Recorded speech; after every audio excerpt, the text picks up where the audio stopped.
Вся татарская история в одном подкасте. Лекторий «Миллиард татар». Татарский орнамент — это такое неисчерпаемое богатство. И в одной лекции, конечно, все это невозможно рассмотреть. Нужно несколько лекций. Но мы попробуем с вами уложиться вот в ту тему, которая заявлена, и максимально рассмотреть все идеи, все мысли, все, что связано с орнаментом, с его символикой, с его языком, с его знаковостью.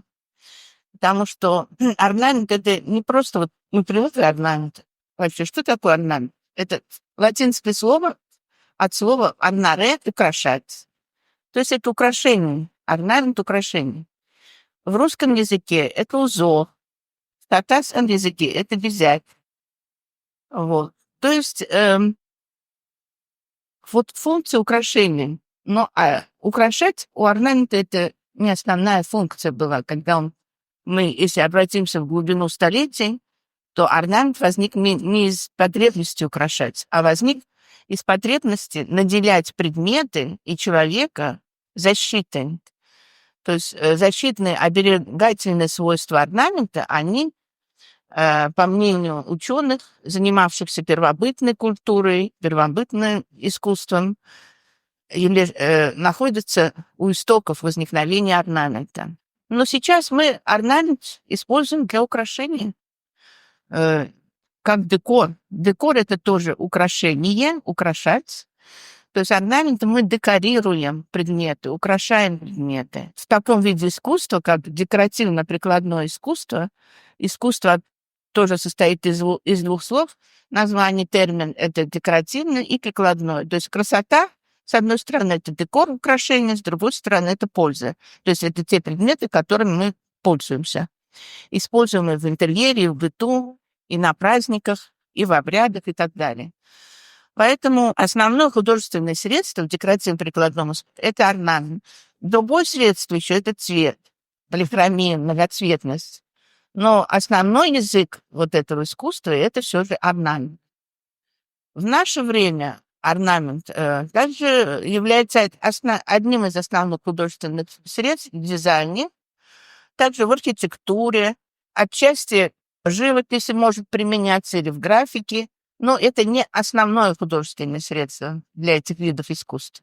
То есть орнамент — это основное средство для декоративно-прикладного искусства.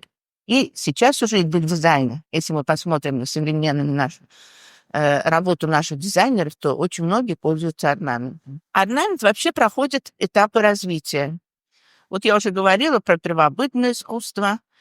Далее у нас идет средневековье, новое время, новейшее время и современность. То есть на каждом из этих этапов орнамент зависел, во-первых, от мировоззрения человека, и, во-вторых, от того, какие задачи ставились в искусстве и как развивалась экономическая база.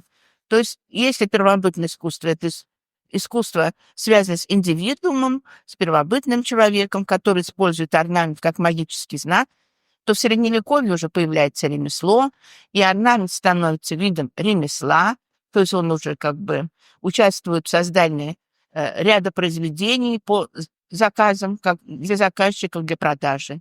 Затем в капиталистический период появляется промысел, да, и уже это массово используется, орнамент в создании массовых изделий. В XX веке орнамент в основном становится уделом профессиональных художников, мастеров народных промыслов, а сейчас орнамент приобрел совершенно широкое значение. Мы видим его везде, и в графическом дизайне, и в костюме. Мы видим его, безусловно, в декоративно-прикладном искусстве. То есть он фактически охватывает все стороны нашей жизни. И в этом большую роль играет интернет, компьютер, который позволяет мотивы орнамента транслировать и их повторять, да. Если раньше мы искали книги по орнаменту, вот «Орнамент казанских татар» Фуад Хасановича Валеева в свое время была уникальная книга, ее никто не мог найти, то сейчас открыл интернет, и любой узор ты получил. Единственное, что нужно для того, чтобы правильно транслировать этот орнамент, нужны познания в этом орнаменте. Не любой орнамент является может быть использован в том или ином виде искусства, хотя сейчас вот эти границы разрываются. Вот. И этническая сторона орнамента. Мы должны очень хорошо различать орнамент русский, орнамент татарский, орнамент французский, допустим, якутский и так далее. Потому что каждый орнамент каждого народа имеет свою стилистику, свой стиль. И желание некоторых наших дизайнеров менять татарский орнамент, еще говорят, новый татарский орнамент. Это то же самое, как новый татарский язык создавать. Там это орнамент, это язык. Это в искусстве, это язык. Поэтому вот такие посылы, что-то создавать новое, они не соответствуют стилистике орнамента и законам. С XVIII века у нас уже традиционный татарский орнамент, и мы не можем менять его. Мы можем его что-то добавлять, какие-то детали, да, добавлять, но структура, вот ядро в этой структуре, оно всегда сохраняется. И это позволяет отличать орнамент одного народа от орнамента другого народа и его развивать. Ну вот давайте мы теперь посмотрим, как менялось мировоззрение человека. Я не стану говорить про все стадии. Вот у нас в татарском искусстве орнамент прошел какие стадии развития, как гунно-болгарский период, период тюркского каганата, западного тюркского каганата, затем период Волжской Булгарии, период Золотой Орды, Казанского ханства, период XVIII, начало XIX веков, это классический период, вторая половина XIX, начало XX веков, это общенациональный период, и XX и XXI век, ну, это уже современность, да, там уже орнамент по другим законам развивался. Но сейчас мы возвращаемся к исконной сути орнамента татарского. Ну, и вот вы знаете, для первобытно-общинного строя и для мы начнем со Средневековья. Раннего Средневековья, с булгарского орнамента. То, что когда этот период уже третья стадия, когда болгары переселились на территорию Среднего Поволжья, и здесь мы имеем материалы, по которым мы можем судить о специфике орнамента и о мировоззрении волжских булгаров. Вот здесь это вот у нас огниво для высекания огня. И здесь изображены два, значит, языческих божества. Должна сказать, что до принятия ислама орнамент развивался по законам языческого искусства. Там были мифы, узоры, которые были связаны с мифами, сказками, с преданиями. Были узоры, которые выполняли функцию оберега. И вот здесь вот на этом кресале для рассекания огня мы видим изображения людей, да, но они даны очень-очень стилизованно. Это изображение бога неба Тенгри и изображение бога грома и молнии Куара. Вот это очень интересно. Вот если рассматривать с исторической точки зрения, болгары поклонялись богу неба Тенгри. Но в составе болгар были еще аланы, которые вместе с болгарами пришли на территорию Поволжья, а у них главное божество это был бог грома и молнии Куар.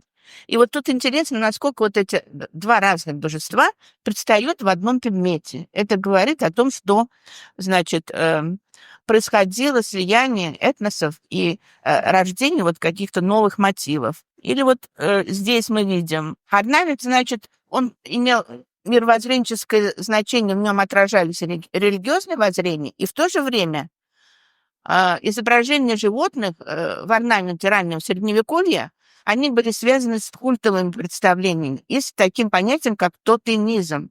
Вот средневековый человек в родоплеменном обществе, он, значит, верил, что некоторые племена, они возникли от каких-то животных. Вот это тотемизм, это вера в то, что в основе происхождения или культа племени лежит какое-то животное или птица.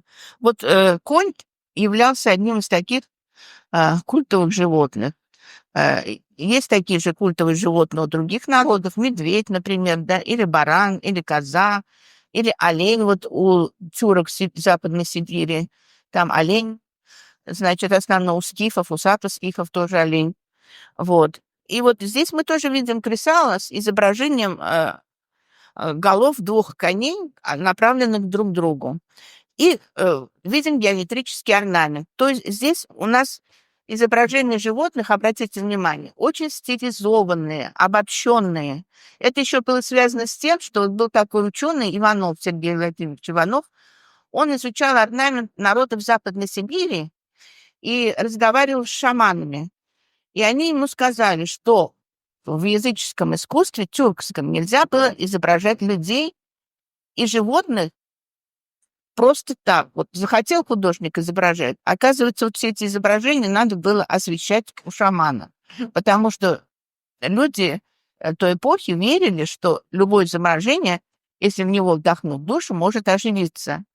И поэтому вот эти колдовские силы верили, и они считали, что нельзя копировать вот такую натуралистически изображать животных, а надо их изображать обобщенно и условно. Так, ну вот еще изображение коня. Вот коней, но уже головы направлены в разные стороны. Это уже гребень, женский гребень, тоже вот этот мотив коней, который говорит о том, что все-таки кони играли пунктовую роль в орнаменте болгарском. Кроме коней, значит, у нас очень распространенный был образ птицы. Образ птицы, ну вот в болгарском орнаменте, например, это знаменитые височные подвески, да, шедевры мирового искусства, так скажем. И с этими птичками связан был определенный миф. Вы, наверное, много знаете про этот миф, да, он сохранился в сказках казанских татар. Этот миф о том, как уточка нырнула на дно Мирового океана, достала кусочек суши, и таким образом образовалась Земля. Ну вот здесь вот этот миф, он как раз и получил отражение. То есть мы видим вот эту мифологическую систему древнего, вот средневекового орнамента. Так, кроме, вот здесь мы еще увидим птичек с вами. Это уже две пары с подвесками. И обратите внимание, что подвески сделаны в виде желудей. Так же, как и кольца, вот на кольце тоже мы видим изображение вот тут желудеобразных таких бусин. Вот мы долго думали, искали, почему именно желуди. Например, вот в ожерельях тоже желуди мы видим, изображение желудей, да? Или вот это предварительно тоже без уточки, но с желудями. То есть получается, что вот это изображение желудя, оно оказывается связано с чем? С дубом, да? Дуб — это древо жизни, это такой космогонический даже мотив, то есть дерево, которое связывает землю, подземный мир с корнями, землю и космос, да, уходят ветви в небо. И вот здесь, значит, почему желуди? Женских украшений. Именно в женских украшениях. А оказывается, дуб, вот мы читаем византийские хроники, Захарий Риттер есть такой, другие, Моисей Кагаканфац и другие армянские источники раннесредневековья. В них сообщается, что болгары, имеется в виду сувары и версула, проживавшие на Северном Кавказе до прихода в Положие, поклонялись дубу. И этот дуб у них олицетворял богиню плодородия Умай. Умай — это или Анахита, вот у других народов, ее называют Афродита у греков, да? А у тюрок и у болгар это была богиня Умай, богиня плодородия. И вот именно она, ее не изображали как богиню, а ее изображали именно через те плоды того древа, которое она олицетворяла. Таким образом, вот эти желуди, они, значит, у нас олицетворяют богиню Умай, да? А она является символом плодородия, богиня, и также она является в сочетании с уточкой, она защитница домашнего очага, потому что уточка, вот мы увидим и в других предметах, она была женским символом в то же время, и всегда она олицетворяла, символизировала домашний очаг. То есть она была защитницей домашнего очага. Это был... Уточка всегда встречается вот в женских украшениях. И вот совсем недавно, ну, как недавно, в 2012 году при раскопках города Болгара было обнаружено, мавзолей был раскопан, и в мавзолее было обнаружено погребение молодой девушки, на покрывале которой также были изображены, вот видите, желуди. Они были вышиты в технике золотого шитья золотыми и серебряными нитями, и была восстановлена вот эта орнаментальная композиция. Вот сохранилось вот такие остатки этого покрывала. Это очень большая редкость, потому что в земле обычно не сохраняются ткани, очень редко сохраняются. Но здесь вот смогли, значит, археологи восстановить эти ткани и восстановить узор. И вот к нашему интересу большому оказалось, что там изображены, хотя сначала не понимали, вот когда приступили, московские археологи стали думать, а что это за узоры? И вот обратились, а я говорю, это же дуб, это желуди. То есть для нас это местное. Они говорят, нет, это, наверное, привозное, откуда-то привезли из Ирана или что. Я говорю, нет, это наш мотив, это наш исконный мотив волжско-булгарский. И вот здесь вот восстановили примерно, как было одевалось это покрывало, исходя из погребения, да, и вот здесь тоже вокруг головы вот такие цепочки, в виде цепочки, значит, была налобная повязка. Вот интересно, что древо жизни, оно ведь древо, если оно как древо, как, значит, ствол, ветви и так далее, это явление характерное не для степных народов, а все-таки тюрки, они в основном были степными народами, да, и предки болгар, они тоже были гунны, гунны-болгары, они были степным народом. И вот изображение древа жизни у них часто было не в виде древа. Вот здесь мы видим модели для отливки украшений. Здесь мы видим древо и как связанный с лесостепью, видимо, да, и древо, который вот мотив, который был связан со степным кустом-караганником. То есть вот древо жизни, оно не было просто как дерево, а это был еще и степной куст. Куст, который символизировал, был знаком вот этого древа жизни. Ну, вот здесь мы видим, какие вот они изображались, как они изображались. Да, вот это тоже мотив древа жизни.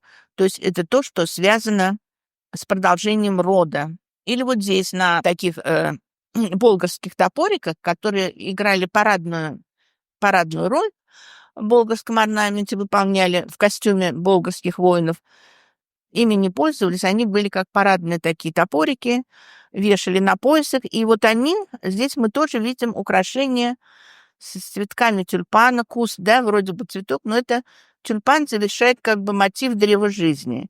Вот здесь тоже мы видим вот этот же мотив, но в другой трактовке. Здесь же, вот здесь в этом парадном топорике мы видим изображение коня. Также, да, вот коня, вот это колесо жизни, это мотив солнца или еще и колесо жизни, потому что мы знаем, что колесо, когда возникло колесо, и человек использовал колесо для как передвижения, как транспортное средство, да, оно, колесо, тоже стало мотивом вечного движения.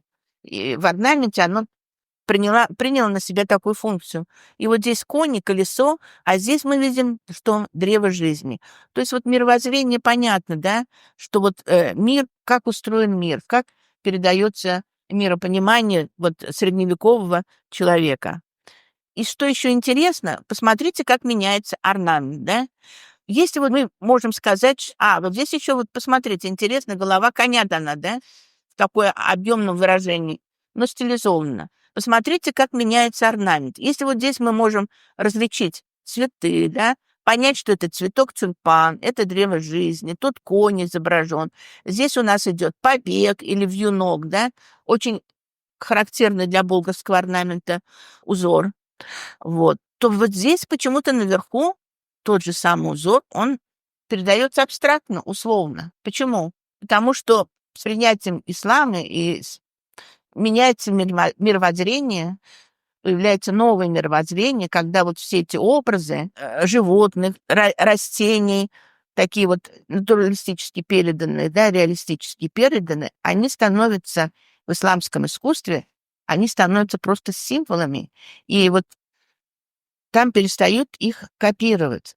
То есть цветок допустим, вот это здесь цветки, они просто становятся символами растительности. Если здесь мы видим это, цветок, он как бы наделен содержанием, это как тюльпан, здесь они просто вот символ растительности. Здесь вот тоже символ растительного мира или райского сада, как это принято в исламе. Почему вот мировоззрение изменилось, да, после принятия ислама? Потому что в исламе была своя эстетическая доктрина, что художник не должен копировать мир, который создан Аллахом, потому что он не может создать мир, передать этот мир лучше, чем Аллах.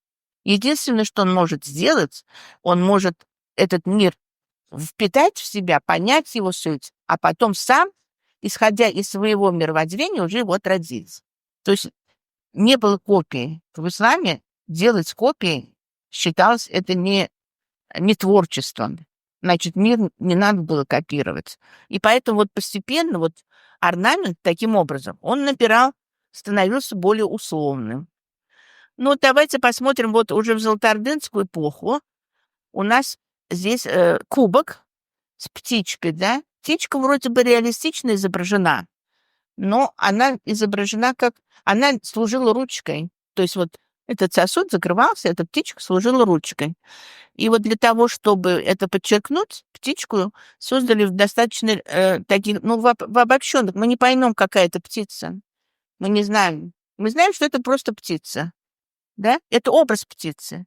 То есть также вот эта растительность тоже такой мотив, это в арабском искусстве, мы знаем, в мусульманском искусстве созданы мотивы, которые гирих, вот геометрический орнамент, и арабеска, да, где орнаменты составляются в арабеске из переплетающихся цветов и вид. Вот это форма арабески, мусульманской арабески, да. Ну и всегда этот орнамент, он что символизировал? Обычно райский сад. А вот посмотрите, как эта птичка через столетия в татарском колфаке. Сколько, это уже ислам, да, тоже эпоха ислама, это конец XIX века.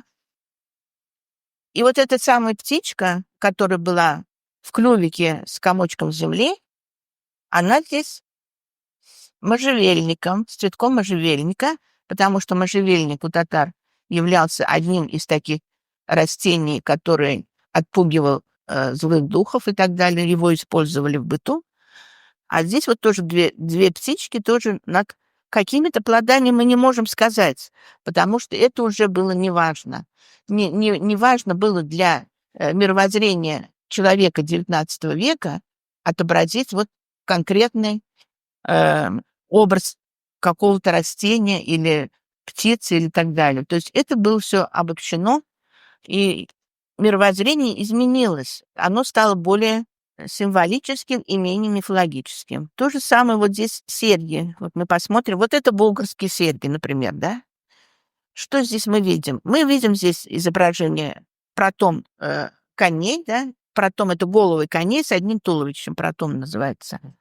Здесь вот достаточно хорошо изображена голова филина, здесь перья птицы, а тут вообще целая композиция, засеянное поле, и здесь мы видим мотив солнца, да? То есть, или вот здесь две птички тоже высвечиваются в этих серьгах. Такие вот бочонкообразные у них пронизи. Вот. И что интересно, что в татарских серьгах форма сохраняется, да, подвес. Сколько столетий прошло уже, да? Сколько столетий? Это 19 век, с 12 века. Вот, 8 столетий. А форма вот эта, форма серег, она сохраняется. Но что изменилось? Декор полностью изменился, да? Орнамент другой. Здесь уже листовидные мотивы, изображение листьев. Здесь мы видим, значит, изображение такого грушевидного узора с достаточно абстрактными, условными завитками скани. Здесь вот где-то ассоциации могут быть с птичками, как так, да, но их уже нету, они пропали. То есть форма вот эта, основа орнамента, то, что я говорил про структуру, ядро сохраняется, а вот само вот это молекулы или атомы, которые вокруг этого ядра, они меняются, да, совершенно меняются, и становится орнамент, он наделяется совершенно другим значением. Что здесь превалирует? Эстетика, да, красота формы. Что напоминает о том, что это украшение когда-то служило, имело магический знак или служило оберегом? Вот эти подвески, потому что подвески, они двигаются, шумят, да, они как бы оберегают хозяйку этого украшения. Но и то это не все понимали. И сейчас уже вообще об этом забыли. Все забыли, почему у нас орнамент вот вокруг горла, почему орнамент был на вот этих рукавах, да, или по подолу. А ведь древний человек вкладывал в это совершенно другое значение. Это был оберег, чтобы злые духи охранять вот тело человека. Именно орнаментом. Орнамент, он наделялся вот такой функцией оберега. Сейчас мы это все утеряли, но тем не менее я показываю вам, исходя вот из тех украшений, вещей, которые я показываю не только, как меняется мировоззрение, отношение к орнаменту и его символика, но и как сохраняется в нем то, что было заложено столетиями тому назад. То есть даже вот в современную эпоху мы сохраняем, не понимая того, что это обозначает. Но мы это сохраняем, мы это не разрушаем. Или вот эти серьги, например, да, классические татарские серьги. Тоже здесь обязательно на классических серьгах всегда есть подвески. И вот тот же самый щиток, значит, грушевидной формы, и вот здесь завершается вот такой розеточной формой, да. То есть это вот через столько веков вот сама структура, она сохранилась. Но что изменилось? Изменились мотивы, да? Потому что изменился человек. Он стал другим. Ну вот еще изображение животных. Вы понимаете, вот да, действительно, вот это болгарские замочки, насколько они сделаны условно, да? Хотя здесь можно настолько мастер умел передать животного, его характер, да, какими-то очень минимальными средствами. Но причем он сделал это условными изделиями, потому что он добавил сюда орнамент, круг с точкой, циркульный орнамент. И все. Это уже не отображение животного, а это что? Это узорное отображение, это декоративное отображение животного. То есть он как бы и наделен функцией оберега, а эти замочки, они были декоративными и вешались, это осталось, и вешались на сундуки чисто для того, чтобы подчеркнуть, что вот это животное, оно охраняет сундук. Да? Он не был замком, он просто вешался как символ, вот, что он охраняет. Но на самом деле он не был таким замком. Он нес символическую функцию. В керамике тоже изображение животных, да, в сливных носиках или в ручках. Мы видим такой налепчик. Обычно вот это тоже налеп вот этот символический знак в изображении птицы. То есть вот некоторое изображение животных присутствует. Вот конь, например. Конь вообще символ воды и символ неба. Вот здесь вода изображена, да? Или вот этот баран. То есть где-то присутствуют элементы животных, а где-то они заменяются чисто условными вот такими изображениями. Вы знаете, вот никто, наверное, не увидит в этом водоплавающую птицу. Вот я в ней вижу уточку в этом кувшине. Это как кувшин Сюмбеки называется. У нее, посмотрите, какой у нее тулово, да, как у уточки. И, главное, ручка у нее в виде змеи. Но тоже никто может не увидеть, что это змея. Вот. Это период Казанского ханства. То есть вот и здесь вот орнаменты тоже, они чисто условные. И вот это поэтическое восприятие птицы, вот этих животных, они все равно перерастают в некие образы, которые становятся очень-очень условными. Или вот это наш кунганы, да, тоже вот уже вспомните тот кувшин и этот, да. То есть здесь как бы форма меняется, но вот эта пластика, это отсылка образов птицы тут остается. А в наших домах, например, вот современные дома, 20 век, с наличниками оконными в виде птиц, с распростертыми крыльями. Вообще двуглавые птицы — это целая лекция. О ней можно вообще начиная с Аттилы рассказывать, да? Вот. И она сохранилась до сегодняшнего дня. Вот этот мотив сохранился до сегодняшнего дня именно в деревнях в украшении наличников. Или вот здесь мы видим, да? Это вот фотографии 60-х годов, 70-х. Несмотря на то, что уже строят из кирпича, а наличники делают из дерева, и все равно в дереве мы видим вот образы птицы. То есть насколько вот это укоренилось в сознании человека, и насколько эта птица, она несет именно даже не просто такое символическое значение, но она как бы наделяется птицей как тотем, да, это как символ рода. Даже вот мы говорим в заказании, у нас очень много деревень со словом «каз». «Каз» или, например, да, «Казбаш», есть такие села, где впереди стоит слово «гусь». И вот это гусь, видимо, он все-таки был тотемом именно в заказании. Вот эти роды, которые проживали в заказании, они стали тотемами, были тотемами вот этих родов. Так, ну вот здесь тоже мы видим очень условное изображение, это казанское полотенце, очень условное изображение птиц с распростертыми крыльями. И в то же время мы что здесь видим? Изображение по Божьей коровы, да? Вот обратите внимание, вот это Божьи коровки прямо тут с двух сторон изображены. То есть вот насколько они условно здесь переданы, да? Ты должен выискать этот мотив, чтобы понять, что это Божья коровка, оказывается. То есть вот мастерицы, они настолько умело чувствовали и понимали вот эту специфику орнамента, что орнамент является именно, он выражает представление, и в то же время он исторические корни имеет. А вот это, например, панно «Древо жизни» на Илье Кумысниковой. Что мы здесь видим? Тоже древо, да? И здесь двуглавая птица. То есть это уже современные работы, современные художники. Я не могу сказать, что она неправильно подошла. Иногда я вижу, что татарский орнамент искажает. Но посмотрите, как она органично почувствовала вот специфику этого орнамента и насколько он является именно татарским орнаментом. Еще я хочу на одном образе остановиться, а остальное, может, на других потом лекциях как-то будет такая возможность. Я хочу остановиться на образе Аждахи. По археологическим раскопкам Аждаха — это кто? Аждаха — это, если сказать, чудовище или дракон. Но это не совсем дракон, да? Это Аждаха — это такое чудовище, которое объединяет в себе образы разных животных. Вот на гербе Казани предполагается, но у нас есть и болгарские такие вот бляшки, которые носили воины, изображение вот такого дракона или аждахи. Это не дракон, конечно, это просто вот аждаха, но по-персидски, это персидское слово азидаха. У нас это, ну, можно сказать, дракон. Вот. И вот здесь мы что видим? Туловище птицы, это орел, да?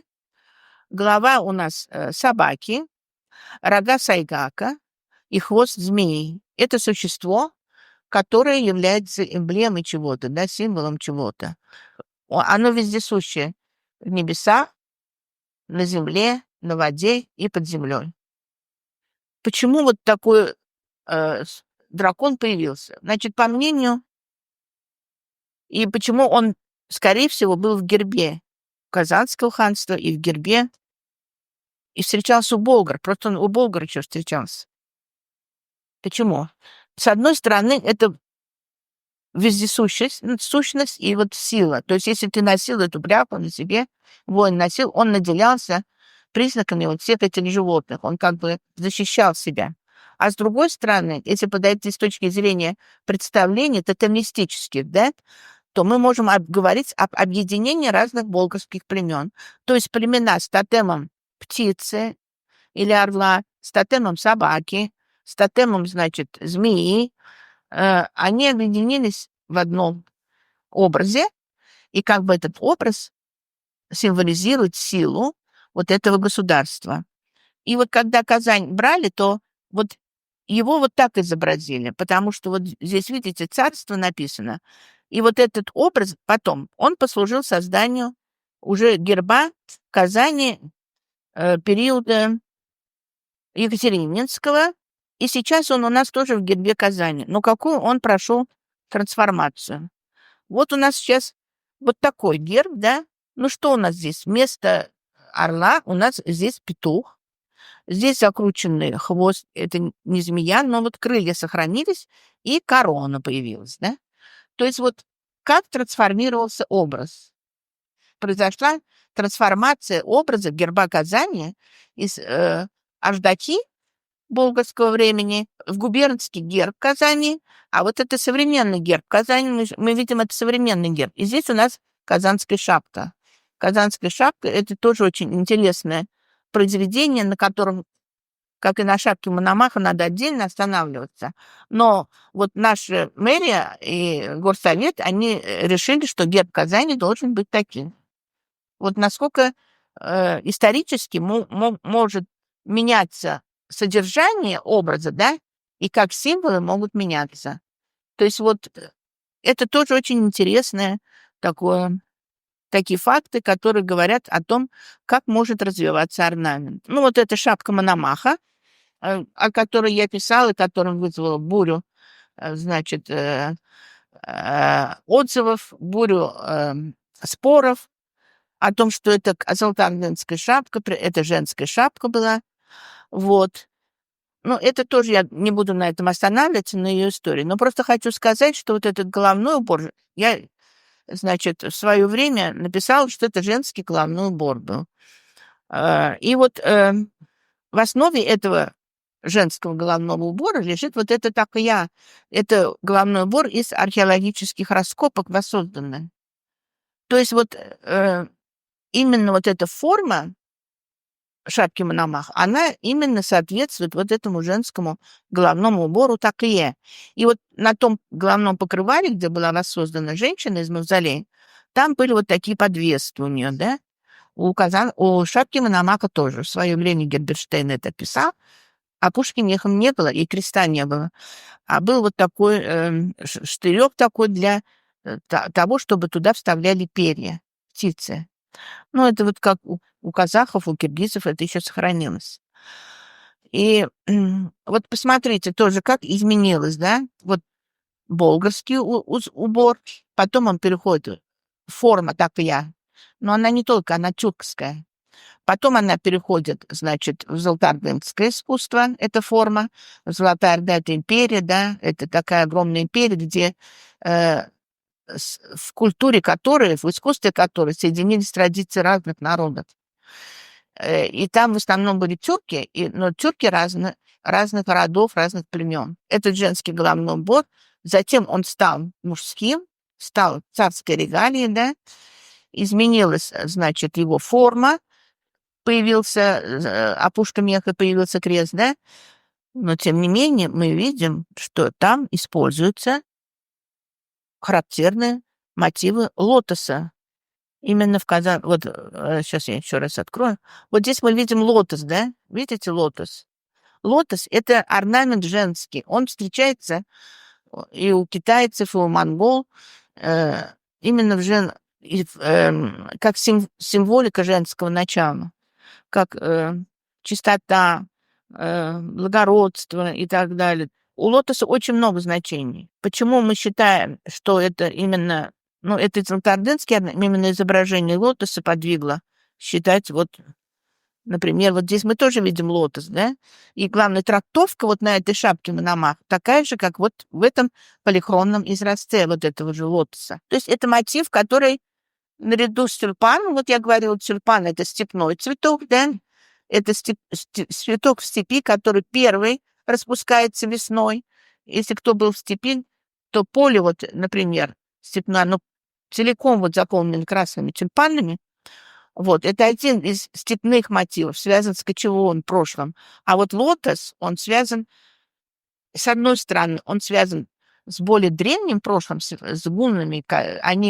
Когда они проживали по соседству с Китаем и в Восточной Азии, этот цветок, он был заимствован, он был принесен. А в Золотой Орде он был еще усилен, потому что Золотая Орда, как вы знаете, она была связана и с монгольскими традициями в искусстве, и с искусством Китая. Здесь Великий Шелковый путь проходил. И поэтому вот этот лотос, он от древних форм в средневековые переходят формы и в современные. В современных формах я редко встречаю изображение лотоса у наших художников, но тем не менее хочу сказать, что это очень актуальный мотив, который характеризует, наряду с древом жизни, с уточкой и так далее, характеризует особенности татарского орнамента. Вот здесь мы видим изображение пальметты. Это тоже пальмета — это лист пальмы, да? Лист пальмы. Это очень древний мотив, который известен именно с первых веков нашей эры, и в искусстве болгар он тоже встречается. И современные художники, как они используют... Вот здесь болгарский орнамент. Здесь даже не татарский орнамент, а здесь болгарский орнамент, стилизованный под современный. Понимаете? Как можно использовать орнамент и создать совершенно оригинальную композицию, не поменяв стилистику. То есть мы не скажем, что это орнамент казахский или киргизский, но специалисты сразу же скажут, что это татарский орнамент. Хочу больше обратить внимание на современные изделия, чтобы... Или вот давайте вот возьмем народное искусство. Здесь у нас изображение полотенца, сельская культура на селе. Это село Новое Надырово, Альметьевского района. Это вот полотенце называли почему-то все жители этого села его байлар цельбесе, байлар, то есть полотенце богатых. Я стала думать, а почему богатых? Оно же такое простое, любая женщина может его вышить, и оно в каждом доме есть. Потом, когда начинаешь узнавать, расспрашивать, а где это полотенце использовали? Оказывается, его использовали, когда невесту сватали, родители жениха шли в дом к невесте, и вот в конце этого полотенца заворачивали или колечко, или деньги, и дарили ему. Значит, получается, что это не байлар сельгисе, а бейляр сельгисе. От слова бейляр, то есть завязывать, понимаете? Вот у нас еще столько всего не исследовано. Мы как бы, мыслим вот так, как говорим, да, как кто-то говорит. А на самом деле, если ты начинаешь вникать, то оказывается вот совершенно другое значение. Это полотенце, предназначенное для невесты, для будущей жены сына. И посмотрите, какие тут орнаменты. Во-первых, как бы два рода соединяются. Вот одно древо жизни, другое древо жизни. И здесь вот семя, да. То есть два рода, они объединились и дают семя. Это потомство. Здесь рога барана, и здесь рога барана. Рога барана — это тоже плодоносящая сила, и здесь две звезды. Это как бы тоже вот муж и жена, они как бы две звезды, и они объединяются в единой семье, да. А здесь вот так называемые мотивы турецких огурцов, и вот здесь, видите, очень много семян.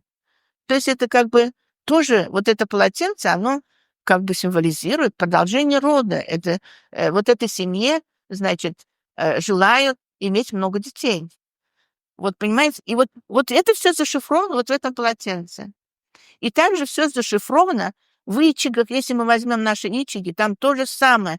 Все мотивы очень хорошо видны. Очень вот мотивы в виде формы сердечек тоже. Здесь вот фрагмент дан, да? В каждых сапогах, если мы откроем, там целая история. Там целую историю можно прочитать, и где, значит, мы видим, это вот как они менялись даже, орнаменты со временем. Мы также видим вот эти пожелания благополучия в жизни. Это обычно вот древо жизни превращается в цветочный букет, да? Мотивы солнца. Потом иногда вот даже есть такие сапоги, где вот на заднике изображена дорога. Это тамга. Вот там есть тамги, ироника, где есть изображение дороги. И вот здесь можно даже это прочитать, что вот тебе успешной дороги, да, в этих сапогах. То есть вот каждый предмет, он наделялся символом. И то, что это не просто украшение у нас, а что это у нас как бы, это мир, это отражение мира, вот это современное, тоже колфак. Мы что здесь видим? Мы здесь видим и тюльпан, и лотос это. Вот это лотос, это скорее тюльпан, да? Но все равно как бы добавлены элементы. Здесь мы видим изображение лотоса. Здесь мы видим тоже цветок, из которого древо жизни, как произрастают стебли и так далее. Это совершенно вот сделала художница Кудряшова. Она даже, как бы, как сказать, она не татарка, да, она видела просто вот узоры, поняла, вникла, да, и создала вот такой колфак. Анастасия Кудряшова. То есть вот язык орнамента, он, вы знаете, он очень богат, и через него можно очень многое передать, очень много. И я хочу, чтобы вот наши современные художники, дизайнеры, архитекторы умели использовать вот этот язык, чтобы и люди понимали этот язык. Но когда они будут вводить это в свои творения, то и люди начнут понимать. Они начнут приучать себя тому, что узор — это, оказывается, не просто узор, а он имеет какой-то смысл. Free audio post-production by alphonic.com